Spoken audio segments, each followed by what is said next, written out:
Imagine holding a legal contract worth $12 million and then ripping it to shreds. In 1891, Nikola Tesla did exactly that, destroying his own royalty agreement to save his alternating current dream from being crushed by Wall Street bankers. But this one noble act didn't just cost him a fortune, it was the fatal mistake that doomed the greatest inventor of the modern age to die penniless. Now let's step back into that moment. It's 1891. The Gilded Age is in full swing, and the air in New York City feels thick. Not just with the soot from coal-fired steam engines, but with the electric tension of a war that's tearing the city apart. Right in the middle of this noise and chaos, there's someone different from the rest. A tall, incredibly slender young guy who looks like he doesn't belong in this gritty world at all. This is Nikola Tesla. He stands 6'2", impeccably dressed in a cutaway coat, his jet black hair parted down the middle, his eyes deep and intense, like he's seeing things the rest of us can't even imagine. You can almost smell the ozone in his lab on South Fifth Avenue. It's a strange, magical place where glass tubes glow without wires and lightning snaps from his fingertips. To the public, he's a wizard. To the press, he's the new Edison. But right now, standing in front of his friend and patron, George Westinghouse, he isn't a wizard. He's just a man holding a piece of paper that guarantees him $2.50 for every single horsepower of electricity sold. But there's a problem, a big one. Across the desk, George Westinghouse, the burly, mustachioed railroad tycoon who built an empire on air brakes, looks defeated. He's the only man who believed in Nikola Tesla's alternating current when Thomas Edison and the rest of the world called it deadly. But now, the sharks are circling. The big banks are squeezing Westinghouse dry. They're telling him that the war of the currents is too expensive, that his company is bleeding cash, and that there's one heavy anchor dragging the whole ship down: the royalty contract with Nikola Tesla. The ultimatum is brutal but simple. Get rid of the contract or the company collapses, and with it, the dream of powering the world with alternating current. This is the moment where most people would call a lawyer, most people would fight for their $12 million. But Tesla isn't most people.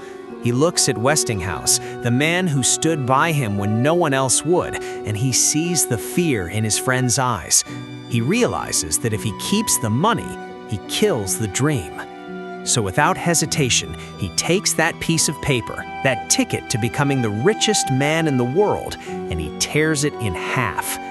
In that quiet rip of paper, you don't just hear the sound of a contract breaking, you hear the sound of a destiny shifting. He saved the company, he saved his dream of lighting up the world, but he also just signed his own warrant for a future of poverty. And he has no idea that the hardest part of the journey is just beginning. The office is quiet, save for the ticking of a heavy clock. George Westinghouse, a man usually bursting with bullish energy, looks old today. He slumps in his leather chair, the weight of the entire alternating current war sitting on his shoulders. He doesn't look like a titan of industry. He looks like a man cornered. He pushes a stack of papers across the mahogany desk toward Tesla. They aren't technical drawings or patent approvals. They are demands. The bankers, Westinghouse says, his voice rough. They say the royalty is too high, Nikola. They're telling me that if I pay you your $2.50 for every horsepower we sell, the company goes under. We can't borrow the money we need to expand. We can't fight Edison. He looks Tesla in the eye, and for the first time, there's a plea there. They want your contract torn up, or they pull the funding. It's the alternating current or the contract. I can't save both. Tesla stands there, his long, slender fingers resting on the back of a chair. He looks at this man who gave him a chance when the rest of New York laughed at his spinning magnetic fields. He thinks about his childhood dream of harnessing Niagara Falls, a dream that is finally within reach, but only if Westinghouse survives. In that split second, the decision doesn't come from a calculator, it comes from the heart.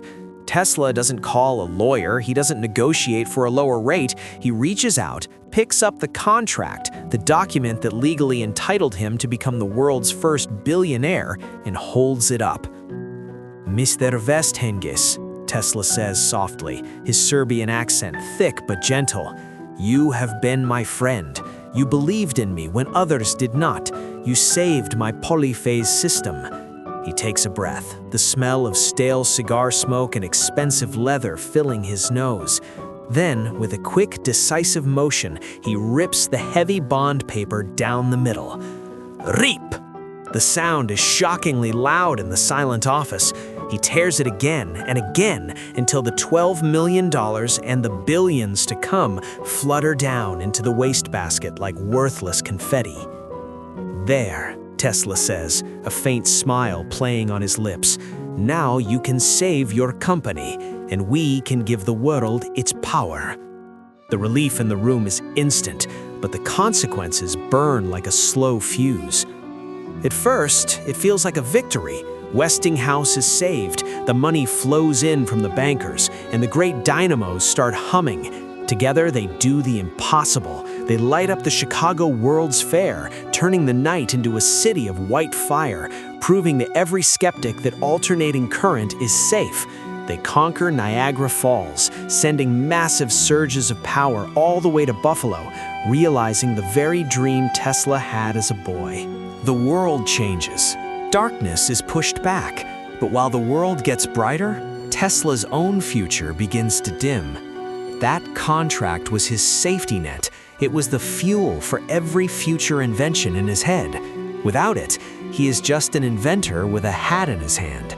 You see him a few years later, not in a palace of his own making, but walking into the offices of Wall Street titans like J.P. Morgan, begging for funds to build his next great idea. He has to sell his mind piece by piece. He lives in hotels, dependent on credit, always one step ahead of the bill collectors. The royalties he tore up would have poured into his pockets every time a light switch was flipped anywhere on Earth. Instead, he watches as others get rich on his genius. He sees his AC motors humming in factories, his currents running through the walls of every home, while he has to scrape together cash to keep his laboratory open. He saved the dream, yes, but in the cold light of day, the reality sets in. He has given away his sword and shield. Now, he has to fight the rest of the battle, naked. And the wolves of Wall Street are getting hungry. You might think that a man who literally invented the 20th century would be untouchable. You might think that after giving away a fortune to save his friend, the universe would pay him back with kindness. But the universe doesn't write checks. Bankers do. And here is the cruel twist. As the years roll on, the very electricity Tesla unleashed starts to power a world that has no use for him anymore. The world gets loud. Jazz blares from radios he made possible. Neon lights buzz over city streets he illuminated. Factories roar with the motors he designed. Everyone is getting rich on Tesla's alternating current. The utilities, the copper barons, the manufacturers, they are feasting at the banquet he prepared. But Tesla? He isn't at the head of the table. He isn't even in the room. He becomes the eccentric in the newspaper columns, the man who talks to Mars, the man who claims he can split the Earth in two. Without that $12 million, he has lost his leverage. He goes to J.P. Morgan, the king of Wall Street, hat in hand, begging for money to build his greatest dream, a tower on Long Island that will send free energy wirelessly to everyone, anywhere. Morgan looks at him, this genius who tore up his own royalty contract, and asks a simple question. If anyone can draw on the power, where do I put the meter? Tesla has no answer that satisfies a banker. And just like that, the checkbook snaps shut. The man who gave everything away suddenly finds that he has nothing left to trade. It all comes crashing down on a gray day in 1917. If you stood in Shoreham, Long Island, you would have seen the tragic end of the mistake he made decades ago. There it stands, Wardenclyffe Tower, a magnificent 187-foot mushroom-shaped structure of wood and steel reaching for the sky like a desperate prayer. It was supposed to be the hub of the world's information and power. But Tesla is bankrupt. He can't pay the staff. He can't even pay his hotel bill at the Waldorf. So the creditors come for what's left. They don't want his genius. They want the scrap metal. The order is given. Dynamite is strapped to the legs of the tower. Tesla isn't there to watch it. He's back in the city, likely feeding the pigeons, trying to drown out the noise in his head. But miles away, the explosion rips through the air. The great tower, the symbol of a future that was almost ours, buckles. It groans, tilts, and crashes into the mud. They sell the debris for $1,000 to pay off his debts. The greatest mind of the age is reduced to watching his dreams sold by the pound for scrap. The connection is brutal and direct. If he had kept that piece of paper in 1891, he could have built 100 towers. He could have finished his work. But because he was noble, because he chose friendship over finance, his tower falls, and the world stays tethered to wires in meters. Let's go to the end. It's January 1943. We are in room 3327 of the Hotel New Yorker. It's a small room, and it's quiet. An old man lies in bed. He is 86 years old, pale and painfully thin. The world outside is at war again, fighting with machines and radar and radio, all things born in this man's mind. But inside this room, there is only the sound of the wind rattling the window pane. Nikola Tesla dies alone. There is no gold in the room, no family, no estate. The only friends he has left are the pigeons he feeds on the windowsill. When the maids find him, they find a man who died with nothing. History likes to call him a bad businessman. They say he should have been smarter, he should have kept the money. But look around you right now. Look at the light in your room. Listen to the hum of the refrigerator. Check the battery on your phone. That contract he tore up, that $12 million, that was the price of our modern world. He paid for it, so we wouldn't have to. He died penniless so that the future could be rich. And maybe, just maybe, as he took his last breath in that lonely hotel room, he knew that the deal was worth it after all.